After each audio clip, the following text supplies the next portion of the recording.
लो जी, मेरी सीरीज बच गई। ये लो भैया, ये आप दाने खाएं, ये तुम मुझे दाने खाओ, ये तुम मूंगफली खाओ, ये मैं शेरनी बांट रहा हूँ। क्यों बांट रहा हूँ? क्योंकि मैं हूँ पाकिस्तान टेस्ट क्रिकेट टीम का कप्तान शान मसूद। जब भी ये बात कंफर्म हो जाती है कि हमने इसको निकालना है, ये एंड टाइम पे 100 कर जाता है। यानी कि अभी तक 5/5 है शान मसूद। 5 टेस्ट मैच खेले, 5 के 5 हारे हैं। अब अच्छा खासा हमने जहन बना लिया था कि यार ये इसका आखिरी है। ठीक है, इसने परफॉर्म भी कोई नहीं किया, इससे परफॉर्म ना उधर हुआ ऑस्ट्रेलिया में, ना यहाँ हो रहा है, ना इसने पीछे बांग्लादेश के खिलाफ कुछ किया, तो चलो ठीक है, इससे तो जान छूटेगी। वो आखिर में आके भैंस की आंख जो है वो 100 मार के चला गया। मैच तो हम 10 विकेटों से हार गए। 2025 का पहला मैच जो है वो 10 विकेटों से हम हार गए। पूरी दुनिया में सबसे ज्यादा व्हाइट वॉश होने वाली टीम का रिकॉर्ड पाकिस्तान के पास।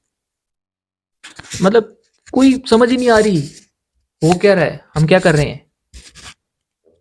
पहली इनिंग में इतना बुरा हाल, 194, और फिर 615 खा गए हैं यार। मतलब देखो, शहीन को बाहर बिठाया, नसीम को बाहर बिठाया, हारिस रऊफ को बाहर बिठाया, नुमान और साजिद जिन्होंने जितवाया था इंग्लैंड के खिलाफ सीरीज, हमने उनको बाहर बिठाया। क्यों? मुझे एक बात बताओ, वो बंदा जो लास्ट टेस्ट सीरीज के अंदर आपका मैन ऑफ द मैच रहा है, मैन ऑफ द सीरीज रहा है, वो आप उसको किस तरह बाहर कर सकते हैं? ये किस उल्लू के पट्टे ने ये टीम सेलेक्ट की थी? एक साजिद खान को तो आप लेके ही नहीं गए ना, और नुमान अली को आपने बस अफ्रीका का दौरा करवाया कि भाई जंगल शंगल देख ले, ठीक है। उसको वहां जंगल काटने के लिए लेके गए थे, वो के पत्ते खाते हैं। अजीब, मतलब 10 विकेटों से पहला मैच करवा के रख दिया। 58 रन का एक हैवी टारगेट पाकिस्तान टीम ने उनको दिया, जो कि उन्होंने 7.1 ओवर्स के अंदर पूरा कर दिया। यानी वो 6 से भी प्लस की एवरेज में कहीं खेल रहे थे, वो एक अलग ही दुनिया में थे। और आज हमारे आज हमने रिकॉर्ड अपने नाम किया कि जी हम वो टीम है कि जो सबसे ज्यादा व्हाइट वॉश जो है वो हम हुए हैं 11 बार। ठीक है, कोई हमारी मतलब टीम का पता ही नहीं, कोई हमारी मैनेजमेंट का पता ही नहीं, कोई हमारे मतलब आप अगर सीरीज जितवा भी देना, आप मैन ऑफ द सीरीज भी हो जाए, आप अगली सीरीज में होंगे ही नहीं। क्यों? वो जी वो सीरीज पाकिस्तान में थी, हमने ऐसी पिचें बनाई थी, अब अफ्रीका में है। वो यार आपको क्या लगता है कि अगर एक बॉलर एक ग्राउंड में परफॉर्म करता है तो वो सिर्फ उसी ग्राउंड का बॉलर है? आप लेके तो जाते, उनका एटलीस्ट प्रेशर तो बिल्ड होता अफ्रीका के ऊपर। हार तो वैसे भी गए, वैसे कौन सा आपने बड़ा उखाड़ लिया कुछ। लेकिन कोई नहीं, इनको बात समझ नहीं आती। दूसरी तरफ कल हमारे पड़ोसी दलील हुए, मतलब हम तो चलो चौथे दिन तक आ गए, शाम तक उनको पैट कमिंस ने तीसरे दिन ही उनका जनाजा पढ़ा दिया। पैट कमिंस तो ऐसी मुसीबत इनके गले पड़ी है कि ये जो मर्जी कर ले। और वो विराट कोहली क्या कर रहा था, और जी इसके पास सैंड पेपर की वो बात ही नहीं थी भाई। मैं बताता हूँ हकीकत क्या है। विराट कोहली कह रहा था, देखो मेरे पास ना कोई शर्म है, ना कोई हया है, ना कोई गैरत है, ना मेरे पास ट्रॉफी है, ना मेरे पास कप्तानी का कोई रिटर्न प्रूफ है। इन्होंने मुझे फंसा दिया भैंस की आंख, मुझे निकाल दो पैट कमिंस, मुझे कुछ ना कहना, मुझे जाने दो। मतलब क्या था मतलब आपको यकीन हो गया था कि आप सीरीज हार गए हैं, और अब आपने सिर्फ यहाँ पे बदतमीजी कर रखी जाना है। यानी कि सीरीज तो आप हारे ही आ रहे हैं ना, जो आपकी इज्जत थी आप उससे भी गए। हाँ, ऑस्ट्रेलिया के अंदर एक अच्छी खासी जो आपने इज्जत बिल्ड की हुई थी, चाहे जिस तरह से भी की हुई थी, ठीक है, चाहे जूठा ववेला करके की हुई थी, लेकिन एक इज्जत तो बनी हुई थी ना भाई। अब वो भी गई।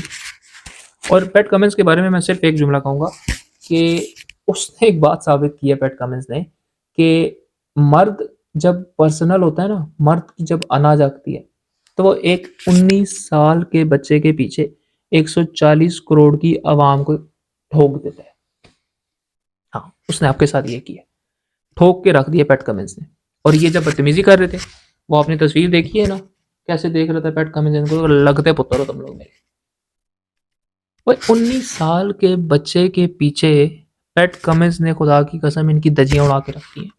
पैट कमिंस ने मतलब पैट कमिंस ने उसको पर्सनल ले लिया, तुमने हमारे बच्चे के साथ, लड़के के साथ बदतमीजी की कैसे, नहीं छोड़ेंगे हम। बदला लिया उसने फिर, रखो सारा, आओ सांभो। 3-1 से हम सीरीज हार गए, और हम वहां पे क्या कर रहे हैं, नो सैंड पेपर, नो फलाना, नो टमकाना। क्या विराट कोहली को ये चाहिए था कि नो इज्जत, हाँ, नो ट्रॉफी, नो स्कोर, बस। ये करना चाहिए था उसको, क्या करता रहे वो फजूल में। और फिर रोहित शर्मा, अब अंदाजा लगाओ रोहित शर्मा क्या कर रहा है, इंटरव्यू दे रहा है। इंटरव्यू देने वो बंदा आया जो मैच से बाहर हुआ अपनी गंदी परफॉर्मेंस की वजह से। और ये क्या था, और फिर वो आगे धमकियां दे रहा है मीडिया पे कि मैं कोई कहीं जा नहीं रहा, कहीं कुछ नहीं हुआ, मैं वापस आऊंगा, मैं खुद इस मैच से पीछे हो रहा हूँ, या मैं खुद इस मैच से पीछे हुआ हूँ। यानी वो ये बता रहा है कि मैं, मतलब मैंने तो खुद कहा मैं नहीं खेलता। हाँ हाँ चलो गिल को खिला लो, कोई नहीं, खैर है, गिल अच्छा बंदा है। ये क्या था भाई, कोई लॉजिक समझ नहीं आई हमें। और ऐसे बंदे से इंटरव्यू दिलवाने की जरूरत क्या थी। इंडिया की मत मारी हुई है सीरीज हार के। और फिर माशाल्लाह इनका कोच गौतम गंभीर, गौतम गंभीर की इस एज अ कोच में एक सबसे बड़ी अचीवमेंट और वो ये है कि इसके दौर में कभी भी इंडिया डब्ल्यूटीसी का फाइनल नहीं हारा। राहुल द्रविड़ ने तो फाइनल हरवा दिया था डब्ल्यूटीसी का, इस भाई ने इंडिया की इज्जत बचाई और डब्ल्यूटीसी का फाइनल बचा दिया, फाइनली बचा दिया। फैंस की आंख फाइनल ही नहीं गिर रहे, फाइनल से बाहर करवा के रख दिया इसने। और रोहित शर्मा की तरह इसकी बातें सुन लो मीडिया में, बैठा होता है। Yes yes yes, good question, very good question. भाई आप मैच हार गए हैं। हाँ देखें, हमने अच्छा खेल पेश किया और हम अच्छा खेल पेश करेंगे। ये पाकिस्तान और इंडिया का दोनों का एक कॉमन मसला है कि हमने अच्छा खेल पेश किया, हमने अच्छा खेल पेश नहीं किया। ओ भाई तुम लोग सीरीज हार गए हो दोनों,